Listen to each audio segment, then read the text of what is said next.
the 16th Annual Frigid Festival in New York. We're so happy you're joining us today. This is the Frigid Festival. It's the only festival in New York where 100% of the proceeds go to the artists. We'll talk a little bit more about that after the show.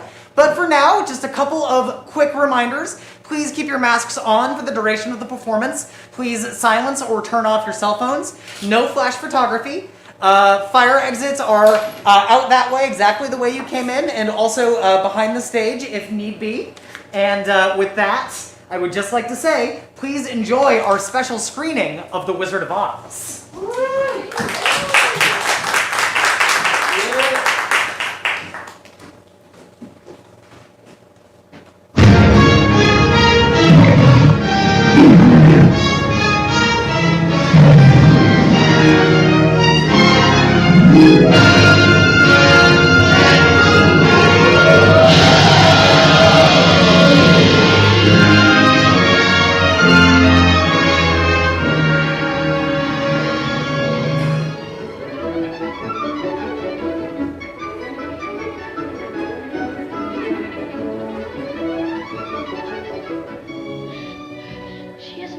Toto, did she hurt you? She tried to, didn't she? Hello! You all thought you were about to see a screening of The Wizard of Oz? How nostalgic. Grow up.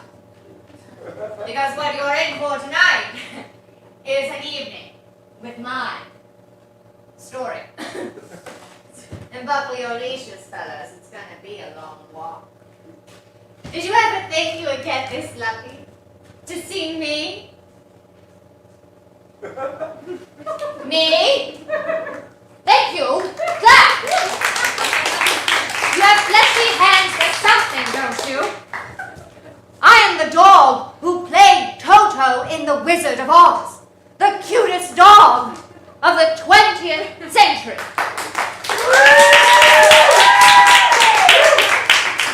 Turn that off. Start my slides. Can I get a stool?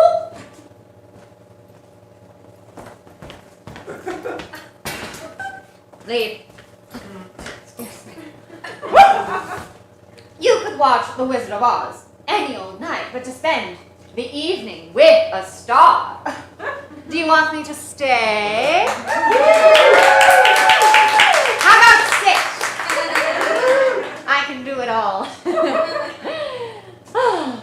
I am very good in the film. I'm very good in every film I'm in. The camera loves me.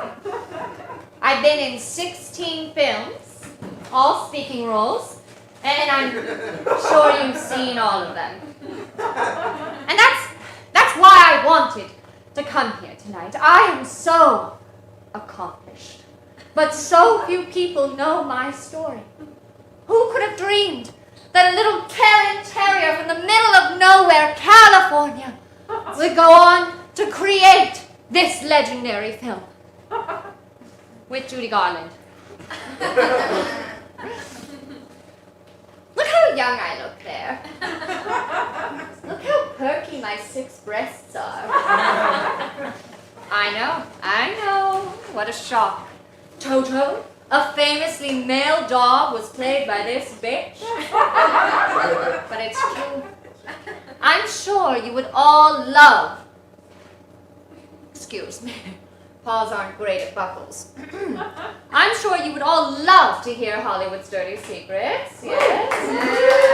Well, I've got the kibble to make your tails wag. I wanted to write a tell-all book like other Hollywood luminaries, but... Or, Cher has a really wonderful Twitter account. But I don't have opposable thumbs. And a good publisher is so hard to find. So, it will have to be on this stage right here. My name is Terry Spitz. I go by that name and no other name. Of course, tonight you can call me Terry. And before we get too far in my story, there is a rapidity to my life that you could hardly imagine. For every year you luxuriate in, 7 pass for me. So adjust your perception of time if you want to keep up. When I got my big break in The Wizard of Oz, I was 7 years old in human years. So, I was 49 in dog years. And I was acting across from a human child. The humiliation. I don't like human children. It's true. The showbiz ones have a habit of turning their canine co-stars into props. Or even worse, pets. We are on that set to work. We are alive, and we are not your best friend. I show up on screen, and you get cheap, easy, always sincere pathos. I suppose Judy does all right in that film. For a human child. And no matter how talented you are, to be a showbiz dog, you've got to have a showbiz human. And as a dog, you've got to wait for the showbiz human to find you. There aren't many interspecies networking events, are there? Well, one did find me. Carl Spitz. The dog father. Oh, excuse me. Well, dog father to me. The godfather of dog training in Hollywood. Without him, there would be no Air Bud. Any Air Bud fan? No Homeward Bound. No Marley and Me. No curiously sympathetic Cruella film. You're welcome, Emma Stone. Paul, did she make it? Not tonight. I laid a ticket this time. She'll come. She'll come. Anyway, Carl found me, neglected and untrained, in Alta Delta, California, just north of Hollywood. My parents at the time would beat me when I peed inside. Oh, it's not funny. I had no idea why they were beating me. I was just trying to love them as a naive puppy does. And Carl ran a school that taught dogs the basics, to not confuse the carpet for grass. Which, while we're on the subject, is psychological tripwire that you humans putting carpet inside is the same as putting a toilet in the living room and expecting humans not to use it. It's confusing. Anyway, Carl took me on and turned me into his prize-winning pooch. We traveled the country. We did roadside gigs where folks would pull over and watch me do tricks, and then they would put money in an upturned hat that Carl put out. We did my ears. Vaudeville, children's parties, you name it, if it paid, we were there. Those really were the best days. My career made Carl valuable to human Hollywood. Of course, I made him successful. I'm the most successful dog of the 20th century. So, as a treat for you all, it turns out I'm an excellent vocalist. Minerva, I'm ready for you. Get out. Don't do a show with a cat. Come along, Minerva. How was your cat nap? Come along, come along. And she's stretching. Everyone say, big stretch. Big stretch. Are you satisfied?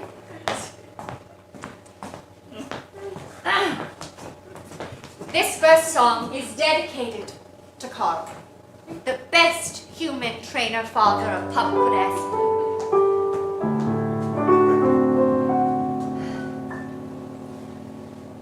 You made me pee outside. I didn't want to do it. I didn't want to do it. You made me sit for you, as if I wanted to do it. I never wanted to do it. You made me fetch sometimes, which made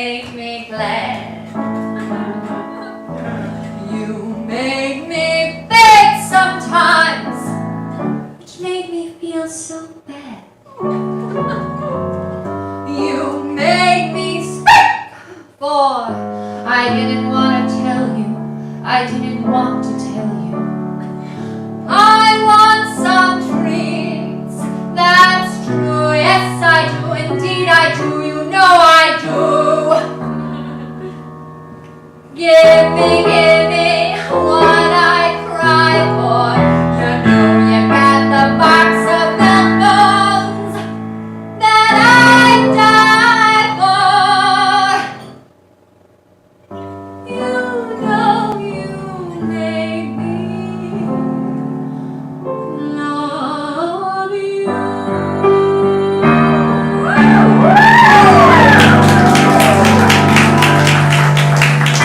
I don't need a moon to howl, just a spotlight, my dear.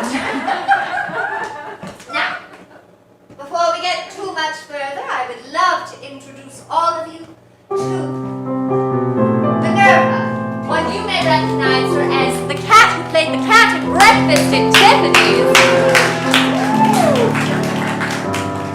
Minerva, we talked about it. This is my show.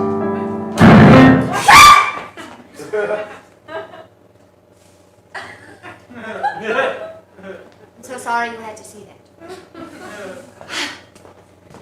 Those early years, Carl and I, we weren't much, but we had a damn good time.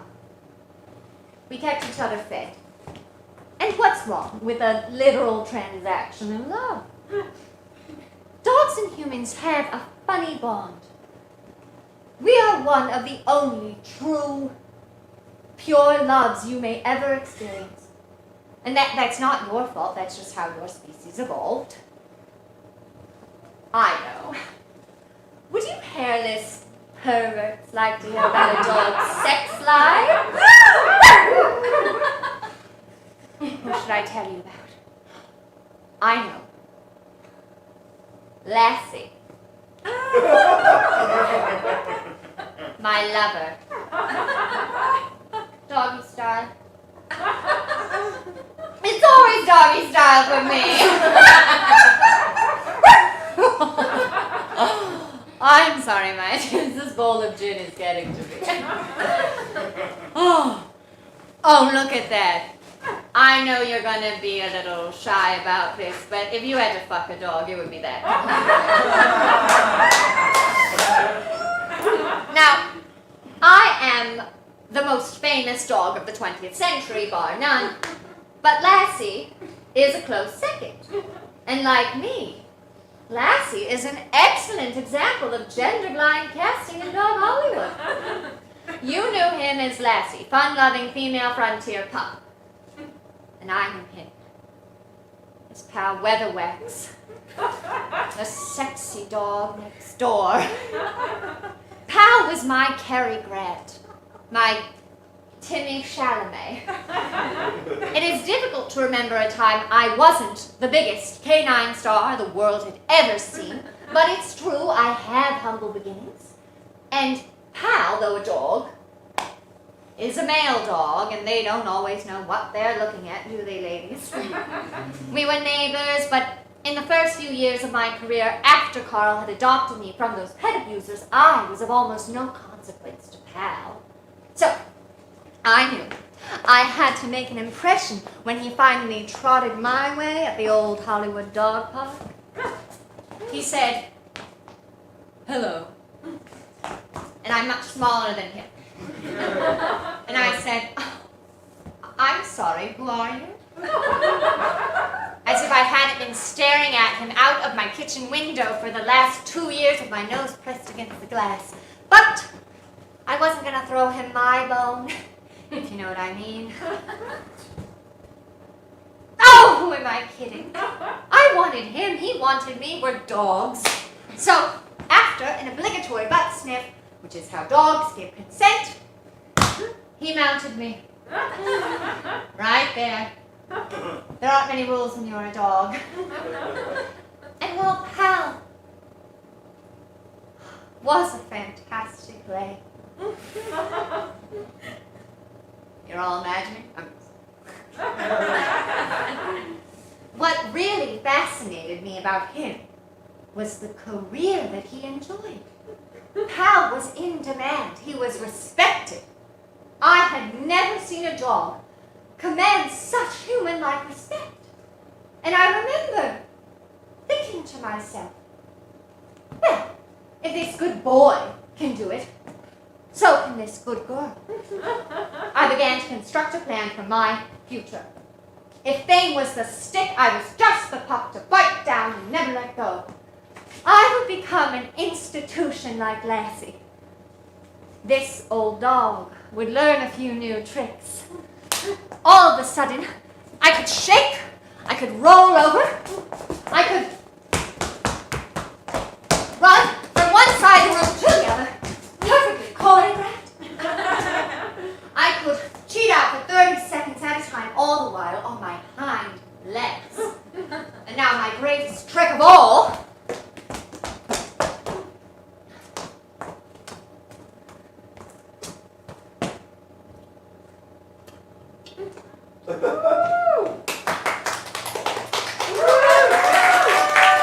have you ever seen a dog do that? So, it's no wonder I started booking. Big time booking. 16 films, starring across from the biggest human actors of the day. Kind of booking. I wasn't just a cute face anymore. I was more than a traveling troubadour. I was bigger than a paycheck. I was a star. And Carl took my determination in stride. If I was ready to be a star, he was ready to train a star. And I couldn't have made it in the movies without him. Carl is one of those rare humans who can communicate effectively between the dog world and the human one. Together, we invented the method they still use in Hollywood today of silently directing dogs off the soundstage. I love the movement of his hands. So swift, so exact, so unlike a human's usual movements. No matter what scene I was in, whether I was acting across from Clark Gable, who I worked with, or Shirley Temple, who was a total bitch. Don't let that face fool you. Carl's hands were my real scene partner. He was the one I trusted.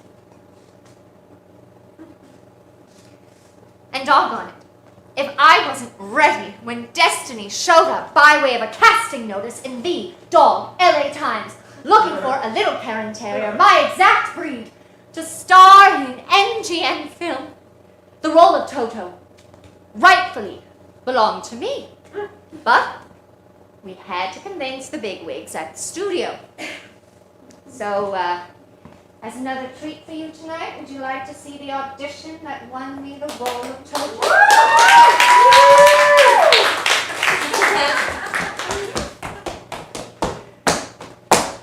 I'm ready, Paul.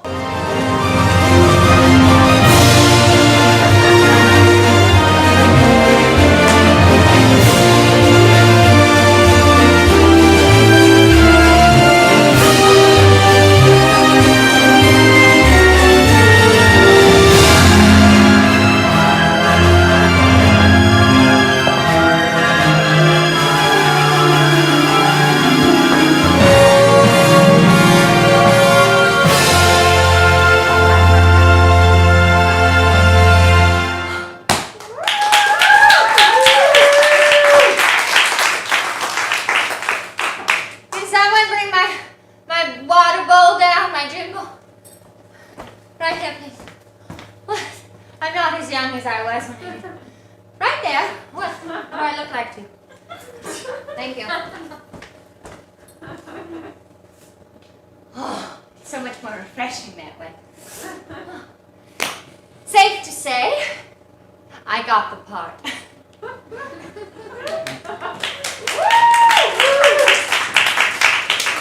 Oz was my moment. Of those 16 films I had been in before, you know how many times I was credited? 0. As if I had been no more vital to a scene than a piece of furniture. Not once had Terry Spitz flashed across the screen. Oz had to change that.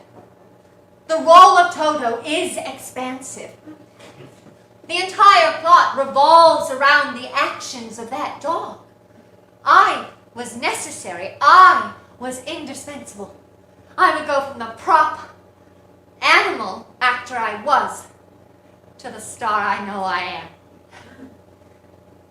Well, I wasn't on that set for 5 minutes when who should sweep me up in her soft, milky forearms for Judy Garland. You think I was flattered by that? What if someone 6 times your size and a fourth of your age picked you up?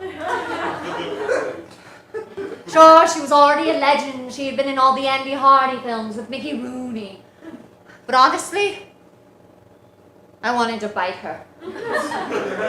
I even let out a small growl, but then I caught the look on Carl's face, and I relented. I could never disappoint that man, so I let her coo over me. Does anyone know what her real name is? Francis Gum. Very good. We get a bone after the show. Francis Gum, if you didn't hear it. Francis Gum from Grand Rapids, Minnesota. Not even the good Grand Rapids. The Midwest girl with the unforgettable voice. My hearing is twice as good as yours. Her voice really was quite impressive. But honestly, when she held me, because we dogs are attuned to every emotion you humans put yourselves through, I wanted to bite. Well, this is why I wanted to bite her. I could tell that Francis Gum was a raw fucking nerve. I think that's why I wanted to bite her. I wanted to stop. To stop that poor girl from wanting to love me so dearly. Whether or not you think I can justify biting a child, I was an asset on that set. I was bringing in more money than I'd ever seen before. I made $125 a week. That's $2,000 by your standards. Judy made $500 a week. Of course, Ray Bolger, Burt Lahr, and Jack Haley, who played the Scarecrow, the Cowardly Lion, and the Tin Man, respectively, each made 6 times what Judy and I made together. That's true. But still, it was more money than I'd ever seen before. And you've got to be grateful for what you can get in this business, right? I was the sole breadwinner for my household, and I didn't mind taking care of Carl. Judy, too. She was the sole breadwinner for her family. Her mother hungered for her daughter's fame as much as her stability. Well, rather more than her stability. Ethel Gum was her name. Ethel Gum is the kind of woman that dogs do not like. You understand what I mean. In many ways, Ethel operated the same way for Judy that Carl operated for me. Birth the talent, cultivate the talent, hawk the talent around to see who's buying what you're selling. But we know in this industry that it's always on the buyer's terms. Sorry, the alarm. Silent.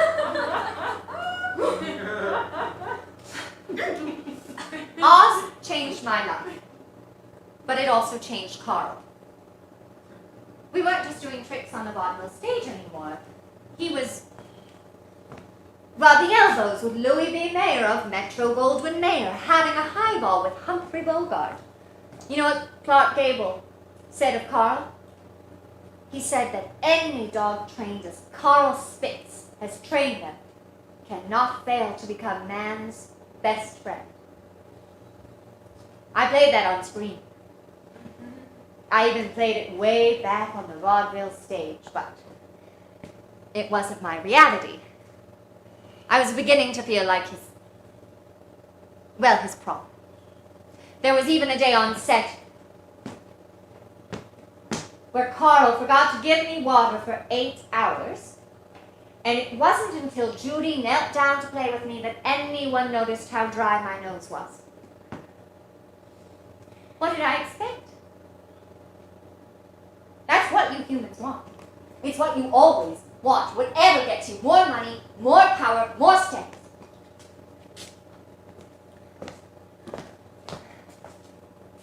One morning, while I was mired in the doubt that Carl's distance created, who should whack his tail on my trailer door but pal Weatherwax when I was supposed to be resting.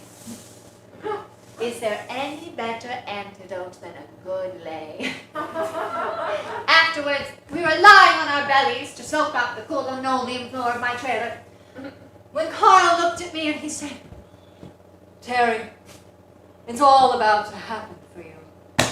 And I just rolled my eyes. Ladies, isn't it just like a straight male collie to tell you something you already know? It was all happening. That set was full of glamour and intrigue, full of big personalities, like Bert Lahr, who played the Cowardly Lion, though humans are terrible at playing animals. And then there was Margaret Hamilton creating the Wicked Witch of the West. And then there was me, holding that damn production together.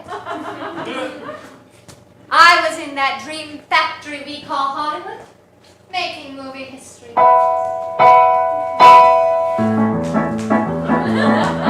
With my dog trainer father and my scenes all learned and my tail well high above my head, I went to film a ditty out in Culver City and fetched some fame instead.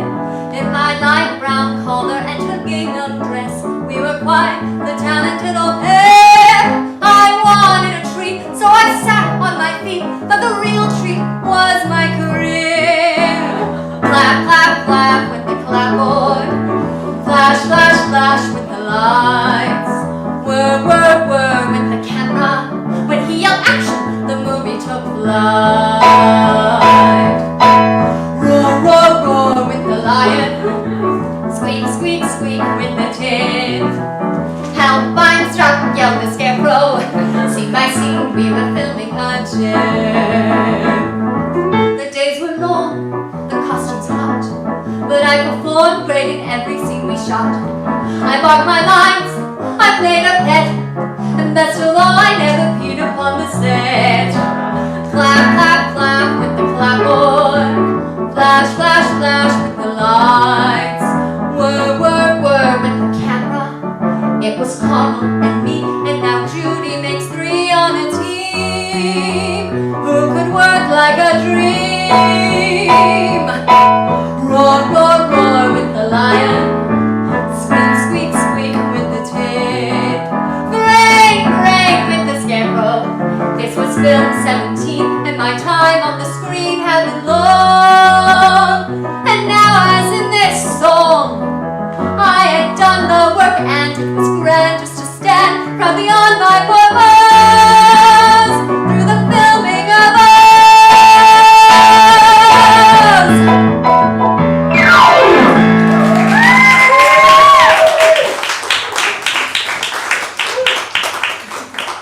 I don't know if you know of anyone else who sings that song. Oz took 3 human years, excuse me, I spent too much time with you, 3 dog years to film. And I watched as the humans aged hardly at all. And I felt my own paws grow a little older, a little stiffer. However, I had that glorious feeling of being exactly where I was supposed to be. And that's the right of a canine life. One of the worst infections of being around you humans is struggling to feel that way. What a doggone relief, really. When was the last time you felt that way? Tonight? I see your buns. Yeah. When Judy performed, she was exactly where she was supposed to be. Sometimes that feeling prevailed over the entire lot. Watching Judy sing, watching Bert Lahr fall asleep in his lion skin like a real king of beasts, even watching Margaret Hamilton's terrifying portrayal as the witch. Everything was coming together in a beautiful synchronicity that I usually only felt in flashes on especially long walks. I'll stop boring you lovely chicken carcasses with faces. What makes that feeling so precious is that it has to come to an end.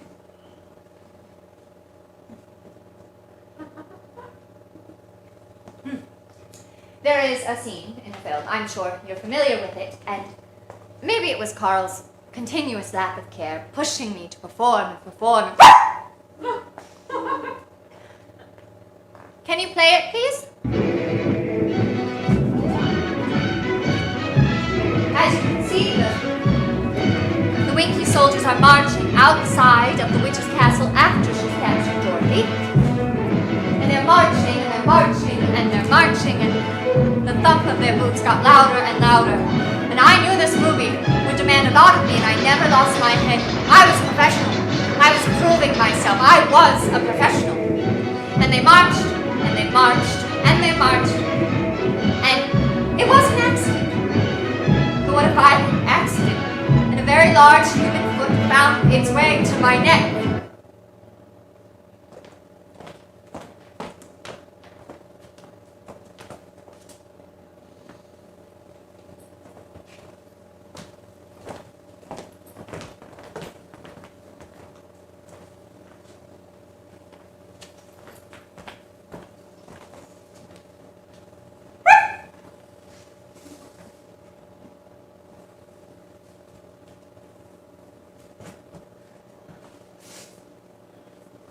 I woke up in a place I'd never been before, like some hungover human actor after their first night out on the town in Hollywood. And I was lying on my belly, like I usually am. And I remember arousing very slowly and hearing a very light voice in the distance. And I wondered to myself, is this dog heaven? Then I woke up more and I realized it had to be the real world because the pain that I felt in my back and in my legs was unlike anything I'd ever felt before. And then that voice got louder and closer, and then there she was. Judy, standing there in the doorway with a bowl of food. She didn't have her pigtails in, which almost made me laugh, but it was also the first real concrete thing that made me realize that, well, forgive me, I wasn't in Kansas anymore. She came over to me and she said, Terry, you got a little bit hurt, but I'm going to make you better. She was convinced she could. I made it very clear at that moment that I was only interested in the food. So she picked me up gently, which still hurt so much that I yelped, and placed me in front of the food, and I ate hungrily. I realized later that day that I'd been in and out of consciousness for the last 4 days, and I hadn't been able to keep much down. And while I was out, Judy had asked Carl if she could take care of me. And I don't know if he'd been skeptical, but either way, he decided to let her. After I ate that food, a sense of warmth and invulnerability spread throughout my body. There had been painkillers crushed in the meat. And now, I know, Judy Garland and pills. It's not the greatest history, but they were useful, this time at least. After she gave me them, I didn't hurt anymore. She could pick me up, and I just felt sweet and easy surrender. I was off set for 2 weeks, holed up at Judy's place, and they replaced me on set with a stuffed Karen Terrier. My worst fear, realized. Judy would come home at the end of the day, fling herself on the bed and tell me all about it. I missed Carl. I did. But Judy's home was warm. And her joy at having me there was the strangest and most marvelous thing.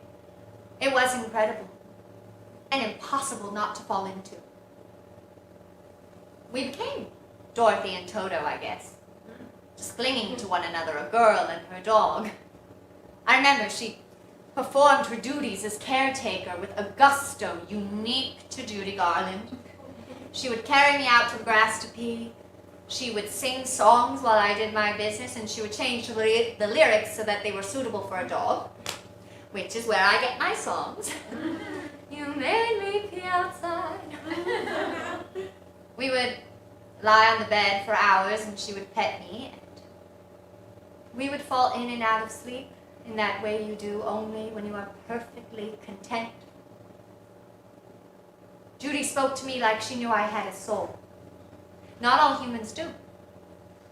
She confided in me effortlessly, told me all about Grand Rapids, how she left when she was 3 years old. When she spoke about her hometown, as fragmented as the memory of it must have been for her, it was with intense reverence. I could tell that her identity as a Midwest girl who could have had all the lovely small details of Midwestern life was sacred to her. Together, I think we got a taste of that life running parallel to the absurd Hollywood one. And the cynical human side of me saw a girl play acting in a life she'd never known, just as manufactured as anything else in Culver City. But the canine part of me saw a girl who was grasping at something that probably should have been hers in the first place. She was the Midwest girl she was supposed to be. I was the Karen Terrier I was supposed to be. There was no paycheck to be had, no trick that I had to perform to earn a pat or even my supper. I was being taken care of for the first time in my life because of someone's sincere wish to take care of me.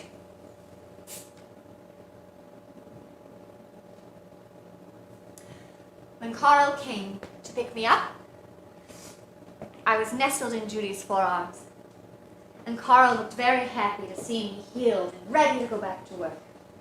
And he went to take me from her, but she pulled back, and she said, "Mr. Spitz, I've had such a wonderful time with Terry, and I was wondering if..." And then she had to pause to catch that forceful breath of hers, and in that moment of silence, I realized how much I wanted what she was about to ask for.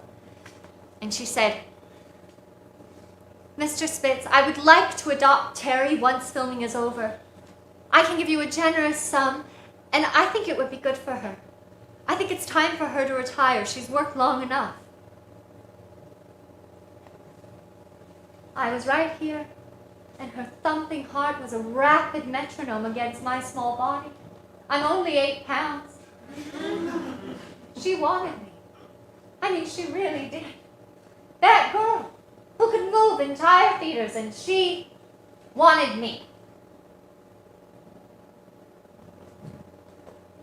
Carl gave her a winning smile, and he said, "Terry's an actress just like you, Judy. What if someone wanted you to retire?" And then he took me from her arms. Then we drove away. I was in the kennel, in the back of Carl's Cadillac, and in that car I was losing something I hadn't realized I wanted. How ridiculous is that? How silly to realize that only when it's too late to have it back.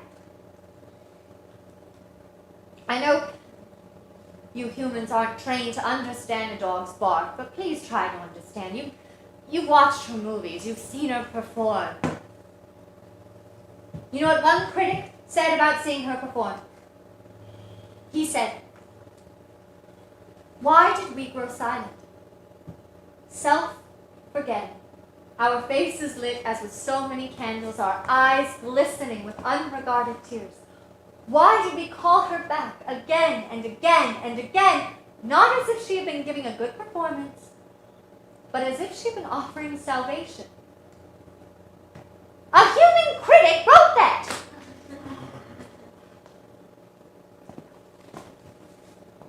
The self-forgetting, actually. Judy didn't make me forget myself. She made me remember myself. What do you do when you lose the girl who makes you remember yourself? It's another reason to sing, isn't it?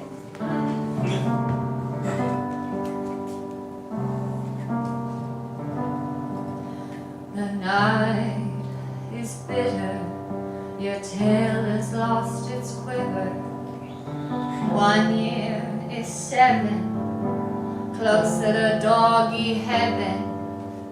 And all because of the girl that got away.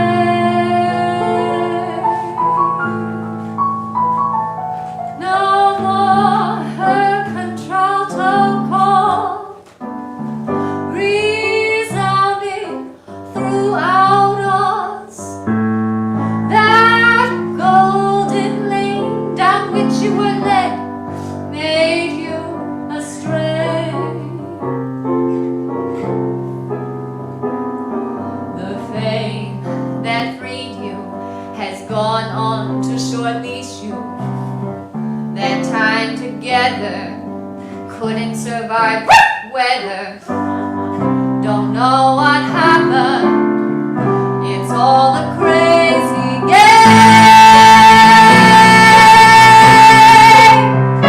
No more that old-time thrill, for you've been through the puppy mill, and never a new love will be the same. What a good dog, good girl. Your tricks are all your good for. But an old dog learned to love, and where she gone to? The road gets rougher, it's lonelier and tougher. You'll whine at the door, dog. But what's it all for, dog? There's just no let up. The live long night and day. And ever since this world began, there is nothing sadder than a one-girl puppy looking for the girl that got away.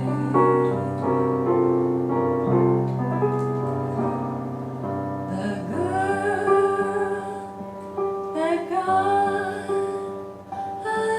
away.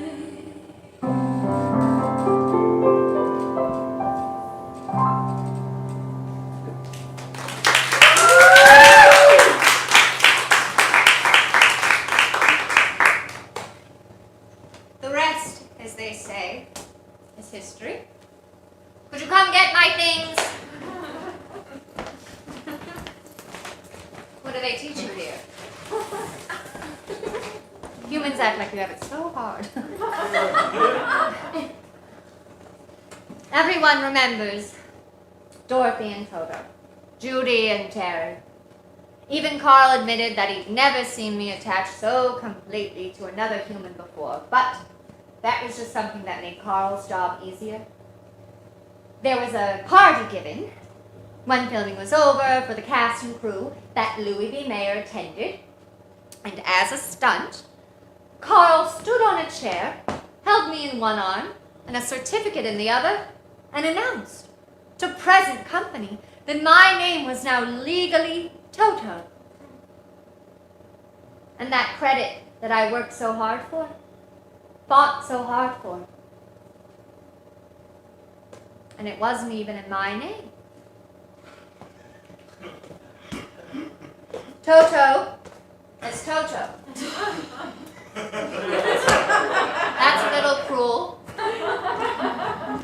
And that would be the only credit I would ever get, my dear human friends. Well, what are you going to do? It's show business. You get a little love, it gets taken away. I know. You're all wondering, did you see Pal again? Yes, I did see Pal again, but it was our last meeting. I realized that he wasn't too good for me. He was too distracting. But Pal was sweet. He was waiting for me after the Wizard of Oz premiere in my front yard. He said, "How's it going, Toto?" Pal got the joke. And I said, "Same as ever, lassie." His tongue lolls out, he licks my ears. And all of a sudden it occurs to me to ask him, "Pal, do you ever wish that this shit would just end? Do you ever wish we could just be dogs?" And Pal thought about it. And he said, "I don't know, Terry. I don't know if I could be anything else." And I was so grateful that he used my boring original name. And I said, "I don't think I could be anything else either, Pal." His tail started wagging. He said, "It's all about to happen for you, Terry, you see." It had all already happened. Pal went on to have a rich and wonderful career, and he stayed so beautiful and magnetic. And I watched it all from afar. When they put Lassie on TV in the 60s, Pal actually played Lassie in the first episode, and then he retired, passing the Lassie torch.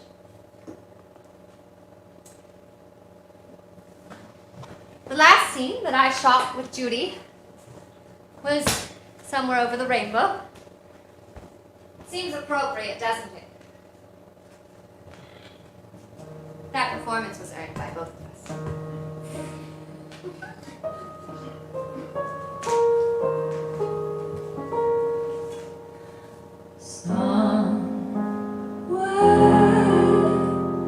Beyond the footfalls of human Hollywood,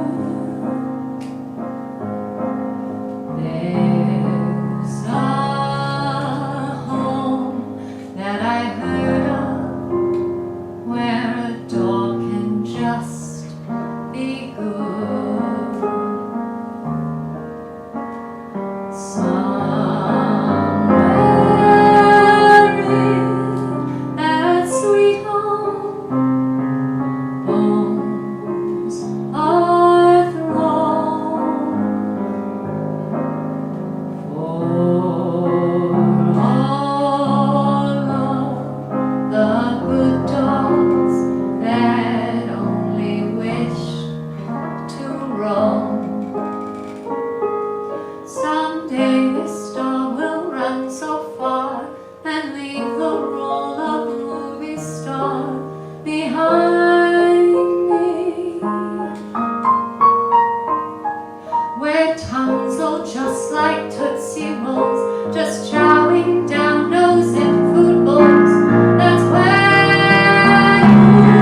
too.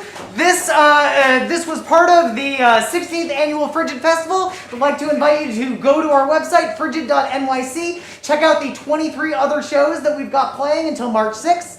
Also, if you like this show, please feel free to make an audience choice submission. You can also do that on our website. There's also a QR code on the poster outside where you can do that. Whichever show gets the most positive feedback will win a small prize. So please support the artist if you like the show. As I mentioned at the beginning of the show, this is the only festival in New York where 100% of the proceeds do go to the artists. Yes! Yes, we're very proud of that. But here at the Crane, here at the Frigid Festival, we do have bills to pay. We have stages to paint. We have techs to keep employed. So if you are feeling generous tonight, if you have a few dollars to spare, I will be standing by the exit with this tip jar. We would really appreciate your support. One last thing before I let you go. If you want to keep the party going, you can go to the Grafton and show your Toto program to get $2 off all beer and well drinks.